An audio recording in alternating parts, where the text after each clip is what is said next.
জুলাই গণ অভ্যুত্থানে নিহত অজ্ঞাত ৬ জনের মরদেহ ঢাকা মেডিকেল কলেজ হাসপাতালের মর্গে পড়ে আছে।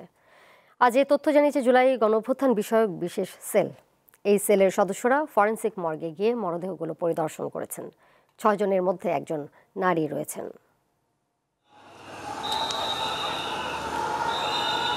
গত বছরের জুলাইতে শুরু হওয়া সরকারি চাকরিতে কোটা সংস্কার আন্দোলন এক পর্যায়ে গণ আন্দোলনের রূপ নেয়। শিক্ষার্থীদের সঙ্গে জনতা যোগ দিলে সৃষ্টি হয় গণ অভ্যুত্থান। ৫ আগস্ট পতন হয় আওয়ামী লীগ সরকারের। ছাত্র জনতার আন্দোলনে সরকারের বিরুদ্ধে ব্যাপক শক্তি প্রয়োগের অভিযোগ ওঠে।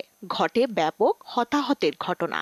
হিউম্যান রাইটস সাপোর্ট সোসাইটি বলছে, গণ অভ্যুত্থান ঘিরে সহিংসতায় ৯৮৬ জনের মৃত্যু হয়েছে।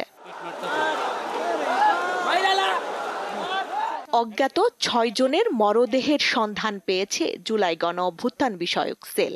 শুক্রবার ঢাকা মেডিকেল কলেজের সামনে সংবাদ সম্মেলনে এ তথ্য জানানো হয়। অজ্ঞাতনামা পুরুষ, বয়স ২০। অজ্ঞাতনামা পুরুষ, বয়স ২৫। অজ্ঞাতনামা পুরুষ, বয়স ২২।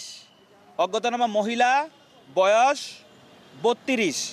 অজ্ঞাতনামা পুরুষ ৩০ এবং এনামুল বয়স ২৫। একজনের নাম পাওয়া গেছে, এনামুল বয়স ২৫। মরদেহগুলোর বর্তমান অবস্থা তুলে ধরে বৈষম্য বিরোধী ছাত্র আন্দোলনের বিশেষ এই সেলের সদস্যরা। মাথার খুলির এক পাশে কিছু অংশ নেই এবং শরীরের বিভিন্ন জায়গায় ক্ষতের স্থান। তো সেগুলো দেখে আমাদের ধারণা হয়েছে লাশগুলো হচ্ছে গুলির কারণে শহীদ হয়েছে। তো ময়নাতদন্তে যেটা লেখা আছে যে আঘাতজনিত কারণে মৃত্যু, আমরা চাই এটা সুস্থ ময়নাতদন্ত হোক এবং সুষ্ঠুভাবে কি কারণে মারা গেছে সেটা নিশ্চিত করবে আমাদেরকে ঢাকা মেডিকেল। এই মুহূর্তে সবগুলো লাশ ঢাকা মেডিকেল কলেজের ফরেনসিক হিমাগারে সংরক্ষিত আছে। শাহবাগ থানার পক্ষ থেকে বলা হয়েছে লাশগুলো বৈষম্য বিরোধী আন্দোলনের, অর্থাৎ আমরা ধরে নিচ্ছি লাশগুলো গণ অভ্যুত্থানের। কারো পরিবারের সদস্য নিখোঁজ থাকলে ০১৬২১৩২৪১৮৭ নম্বরে যোগাযোগের অনুরোধ জানিয়েছে জুলাই গণ অভ্যুত্থান বিষয়ক বিশেষ সেল। কিন্তু বয়সের কেউ যদি মিসিং থাকেন তবে তারা এবং তার পরিবার। স্বস্তিকা সিংহ, দীপ্ত সংবাদ, ঢাকা। বিষয়ক সেলের